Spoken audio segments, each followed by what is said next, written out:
Bismillahirrahmanirrahim. Assalamualaikum warahmatullahi wabarakatuh. Alhamdulillahi rabbil alamin. Wassalatu wassalamu ala asyrafil anbiya'i wal mursalin Sayyidina Muhammadin wa ala alihi wa sahbihi ajma'in wa ba'du. Rabbi syrah li sadri wa yassir li amri wahlul uqdatam min lisani yafqahu qawli. Subhanaka la ilma lana illa ma 'allamtana innaka antal alimul hakim. Alhamdulillah, pada video kali ini kita akan melanjutkan kembali pelajaran Ulumul Quran, yang pada part yang ke-10 ini kita akan membahas tentang proses diturunkannya Al-Quran. Di sini dikatakan lil Qur'ani salasu tanazzulatin. Al-Quran ini punya 3 tahapan dalam proses turunnya. Yang pertama, nazzalal Qur'anu fi lauhil mahfuz jumlatan wahidatan fi waqtin wa kaifiyatin muayyanatin min indillahi ta'ala. Dalla alaihi qauluhu ta'ala bal huwa Qur'anun majid fi lauhin mahfuz. Ini proses yang pertama. Al-Quran turun ke lauhil mahfuz secara seluruhnya fi waqtin wa kaifiyatin muayyanatin min indillah, pada waktu dan cara yang hanya Allah yang tahu. Nah, begitu. Dalla alaihi qauluhu ta'ala, ini ditunjukkan dengan firman Allah yang mengatakan bal huwa Qur'anun majid fi lauhin mahfuz. Jadi Al-Quran ini pertama kali proses turunnya adalah ke lauhil mahfuz. Ini yang pertama ya. Bagaimana caranya Allah menurunkannya ke lauhil mahfuz itu wallahu a'lam, itu adalah kaifiyatnya dan waktunya kapan itu hanya Allah yang tahu. Kemudian yang kedua, min lauhil mahfuz ila baitil izzah, dari lauhil mahfuz diturunkan ke baitul izzah. Fiha arba'atu aqwal, di situ ada 4 pendapat atau ada 4 perbedaan pendapat para ulama mengenai cara diturunkan dari lauhil mahfuz ke baitul izzah. Yang pertama, nazzalal Qur'anu jumlatan wahidatan fi wahid lailatul qadri min lauhil mahfuz ila baitil izzah. Ini pendapat yang pertama. Jadi Al-Quran itu diturunkan sekaligus, jumlatan wahidatan, secara keseluruhan, pada satu Lailatul Qadar, dari Lauhil Mahfuz ke Baitul Izzah. Jadi pendapat yang pertama ini mengatakan Al-Quran ini diturunkan secara keseluruhan dari Lauhil Mahfuz ke Baitul Izzah pada satu malam saja, yaitu pada satu malam Lailatul Qadar. Kemudian yang kedua, nazalal Qur'anu atau nazalal Qur'anu min lauhil mahfuz. Al-Quran turun dari lauhil mahfuz ila baitul izzah, ke baitul izzah, munajjaman, secara berangsur-angsur, fi asyrina lailatul qadar, pada 20 lailatul qadar, wa qila salasata wa isyrin wa qila khamsa wa isyrin, lakin hadzal qaul dhaif jiddan. Nah, kalau yang kedua ini mengatakan dia berangsur-angsur di 20 atau 23 atau 25 Lailatul Qadar. Jadi teman-teman kita tahu bahwa Lailatul Qadri itu hanya satu malam di 30 hari bulan puasa ya, atau di 30 malam bulan puasa itu hanya satu di antaranya yang termasuk Lailatul Qadar. Jadi ketika kita mengatakan dia diturunkan pada 20 Lailatul Qadri, maka itu sama saja mengatakan dia diturunkan selama 20 tahun ya, karena di setiap tahun ada satu bulan Ramadan, di satu bulan Ramadan ada satu Lailatul Qadar. Nah, kayak gitu. Ini pendapat yang kedua, tapi di sini dikatakan qaulnya dhaif. Yang ketiga, nazalal Qur'anu jumlatan wahidah fi wahid Lailatul Qadri summa najamahul malaikatul hafazah lil Qur'an ila Jibril fi 20 sanah. Wa qila salasata wa isyrina sanah wa qila khamsatun wa isyrina sanah. Rawahu Ibnu Abi Hatim wa hadza qaulun batil li'anna sahih laisa bainallah wa Jibril wasithah. Qaul yang ketiga mengatakan Al-Qur'an ini turun dari Lauhil Mahfuz ke Baitul Izzah secara keseluruhan ya, sempurna gitu, 30 juznya. Terus malaikatul hafazah, terus kemudian dari Baitul Izzah ini ada namanya malaikatul hafazah lil Quran. Ini yang memberikan ke malaikat Jibril dan diturunkan kepada Nabi SAW secara berangsur-angsur. Tapi di sini dikatakan ini qaul yang batil. Kenapa? Karena tidak ada perantara wahyu itu selain malaikat Jibril. Allah ya langsung ke malaikat Jibril, tidak ada perantara yang lain, tidak ada diketahui malaikat yang namanya malaikatul hafazah lil Quran. Nah, ini yang sahih menurut para ulama. Maksud saya yang sahih itu adalah tidak ada malaikatul hafazah ini ya, bukan kaul yang ketiga ini sahih. Nanti salah paham lagi.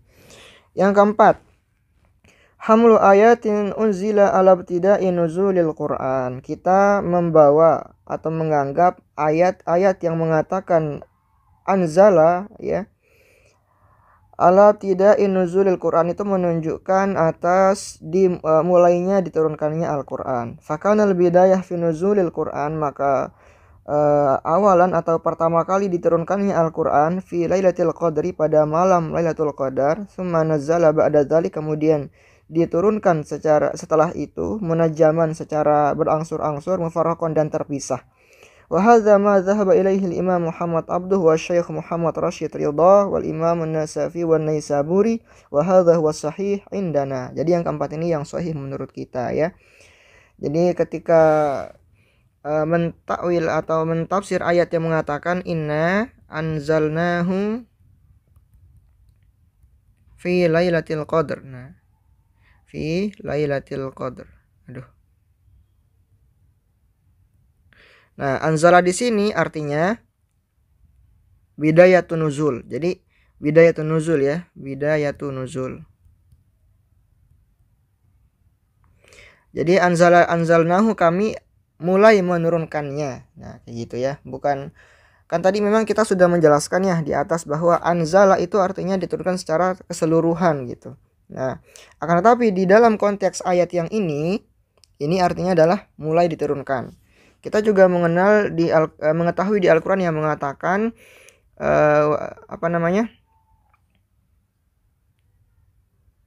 yang di dalam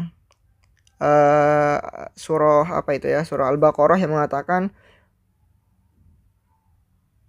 wa anzalal furqan. Nah, gitu kan. Nah, di situ dikatakan wa anzalal furqan.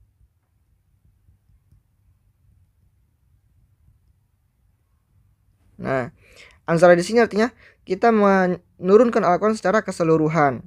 Nah, tetapi dalam konteks ayat inna anzalnahu fi lailatul qadar, itu artinya bukan diartikan dengan kami menurunkan keseluruhan Al-Quran pada malam Lailatul Qadar, tidak. Akan tetapi kami mulai menurunkan Al-Quran pada malam Lailatul Qadar. Nah, pada malam Lailatul Qadar itu pada saat pertama kali Nabi sallallahu alaihi wasallam menerima wahyu, yaitu pada tanggal 17 bulan Ramadan ya.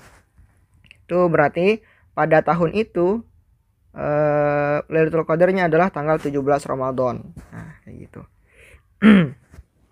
Ini yang sahih ya. Kemudian yang ketiga, nazalal Quran min lauhil mahfuz ila Nabi sallallahu alaihi wasallam biwasitati Jibril. Kalau misalkan ini yang kurang tepat ya, kita mengatakan nazalal Quranu min baitil izzah ila Nabi sallallahu alaihi wasallam biwasitati Jibril ya. Al-Quran diturunkan dari Baitul Izzah ke Nabi sallallahu alaihi wasallam dengan perantara malaikat Jibril. Jadi yang ketiga ini diganti ya, bukan min lauhil mahfuz tapi min baitul izzah, min baitil izzah. Jadi Al-Quran itu kan datangnya dari Allah Subhanahu wa taala gitu ya, dari Allah. Kemudian diturunkan oleh Allah ke lauhil mahfuz. Ini proses yang pertama. Kemudian dari lauhil mahfuz ini turun ke baitul izzah. Ini adalah proses yang kedua. Kemudian dari Baitul Izzah diturunkan ke Nabi Muhammad Shallallahu Alaihi Wasallam. Ini proses yang ketiga.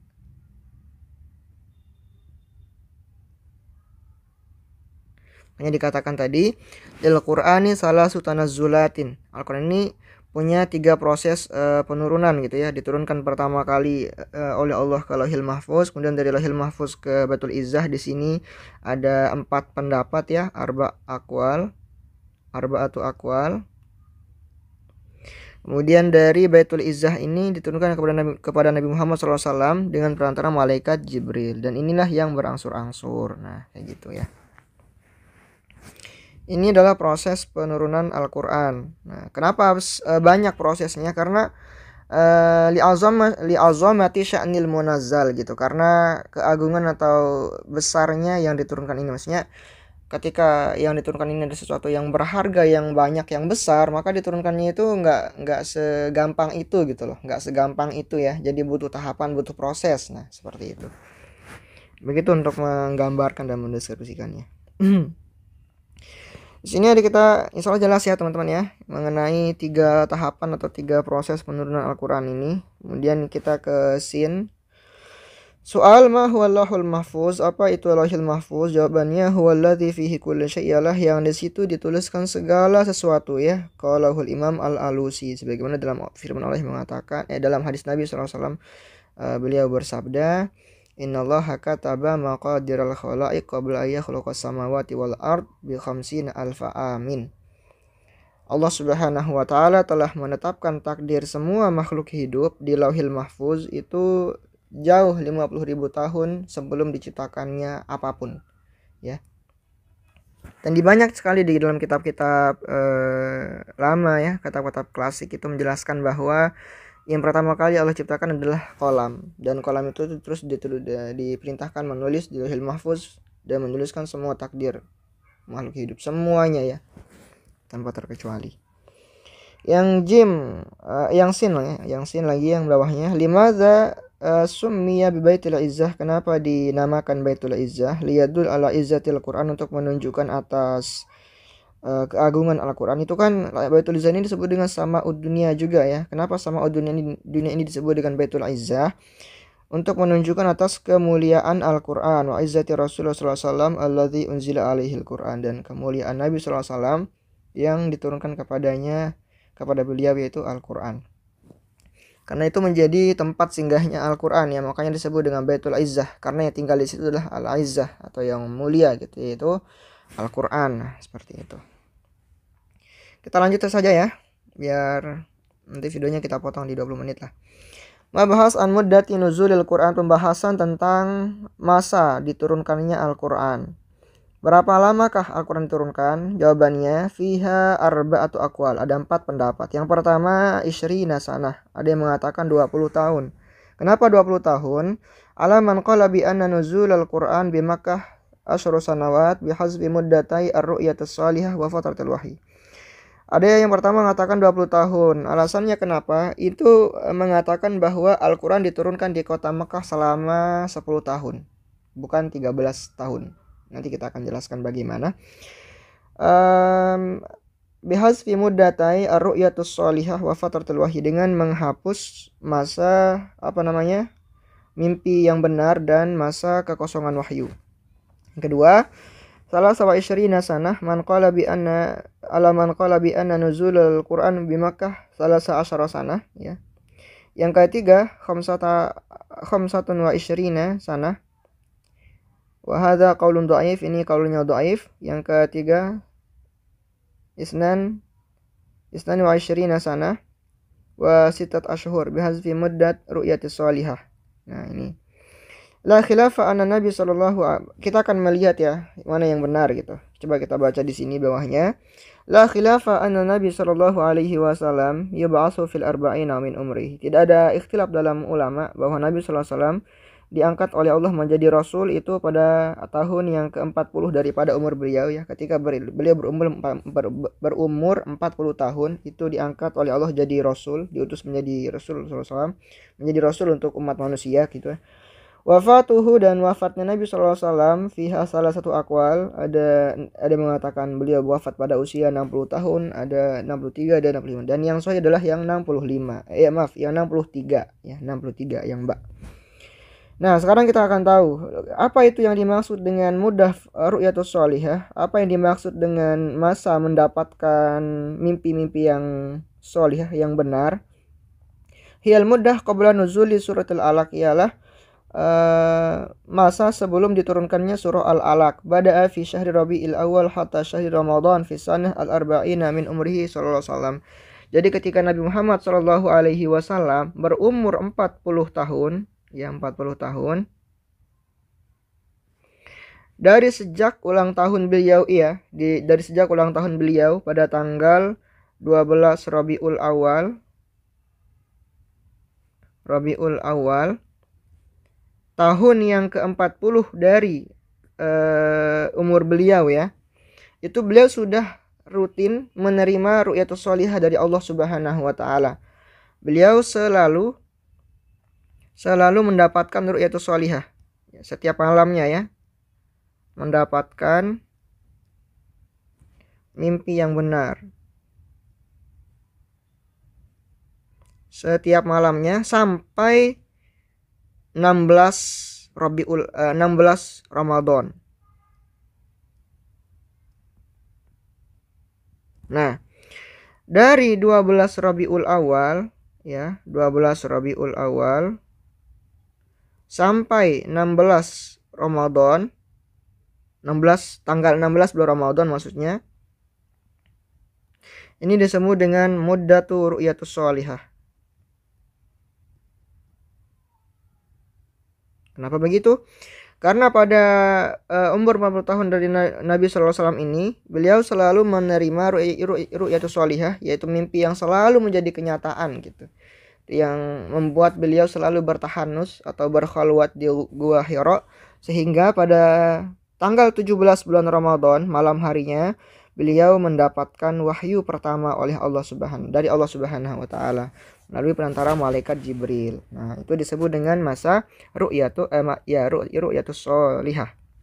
Nah, kemudian apa yang dimaksud dengan mudah fatratul wahyi? Hiyal mudah ba'da nuzulil alaq ila nuzuli suratil mudassir wahya sanatani wasitat ashhur. Nah, jadi setelah Nabi Muhammad sallallahu alaihi wasallam menerima wahyu tanggal 17 Ramadan ya, 17 Ramadan,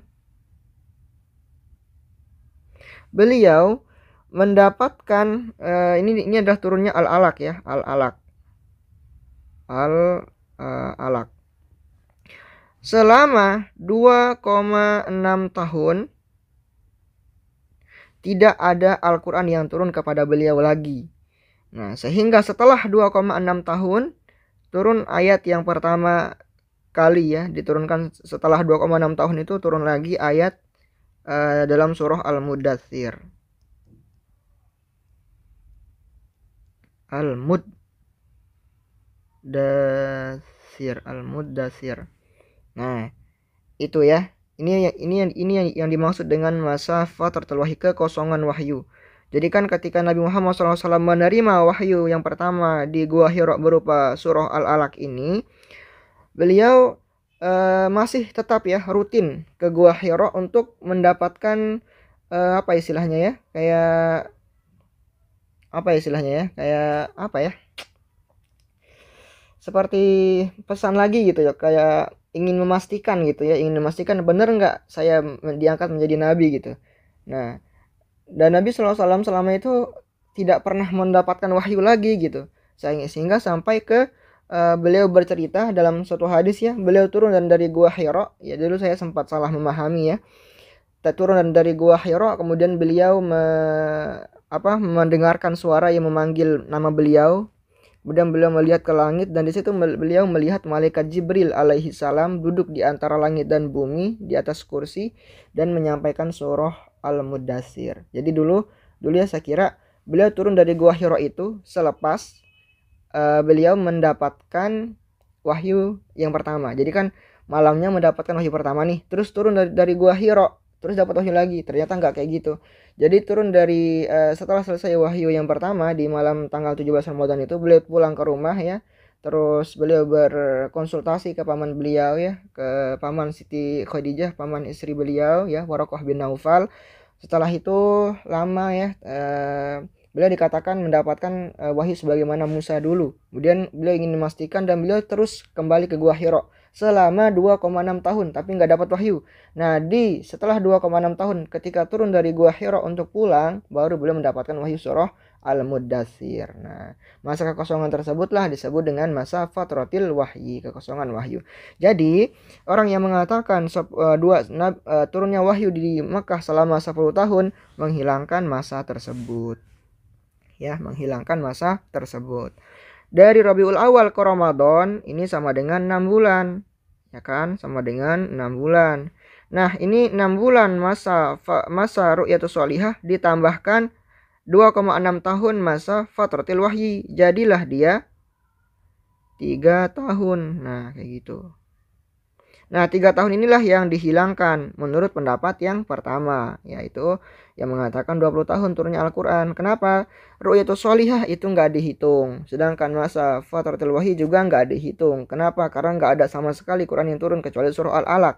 Nah, kayak gitu ya. Tetapi mana yang sahih? Kita baca di sini yang paling bawah. Al-qaulur rajih, yang rajih adalah indana menurut kita fi muddati nuzulil Quran huwa isnatani wa isyrina wa sittatu ashhur isnatani wa isyrina sanah wa sittatu ashhur lianna bidayatu nuzulil Quran, karena mulai diturunkannya Al-Quran ba'da nuzuli suratil Alaq, setelah turun surah Al-Alaq, ya kan? Fala nuhasib ma qablaha, maka kita tidak menghitung yang sebelumnya terjadi min muddati ru'yatus sholihah, daripada masa Nabi menerima mimpi-mimpi yang benar ya. Ini yang kita rojihkan ya, dan ini yang berdasarkan perkataan dari dokturnya ya. Akan tapi kalau di Muqarrar itu dia mensohihkan yang 23 tahun, jadi ru'yatus sholihah juga dihitung. Nah kayak gitu, tapi terserah kalau menurut saya ya gimana ya, terserah antum lah nanti membahasakannya bagaimana. Kalau dulu kan karena dokter Kamal yang membuat soalnya, jadi kita jawabnya 22 tahun 6 bulan. Nah kayak gitu. Tapi kalau yang banat mungkin yang pakai Muqarrar, dokternya nggak mengomentari apa-apa, ya ahsannya mengatakan 23 tahun saja. Nah kayak gitu ya. Dan di sini juga di Muddatun Nuzulil Quran ini, dia sebenarnya yang nomor 4 ini nggak ada ya, kata dokternya. Oke, sekian untuk video kali ini. Kita bertemu lagi di part selanjutnya tentang Tanjimul Quranil Karim. Oke, sekian, semoga bermanfaat. Ada yang bertanyakan silahkan ditanyakan. Bila taufiq wal hidayah. Wassalamualaikum warahmatullahi wabarakatuh.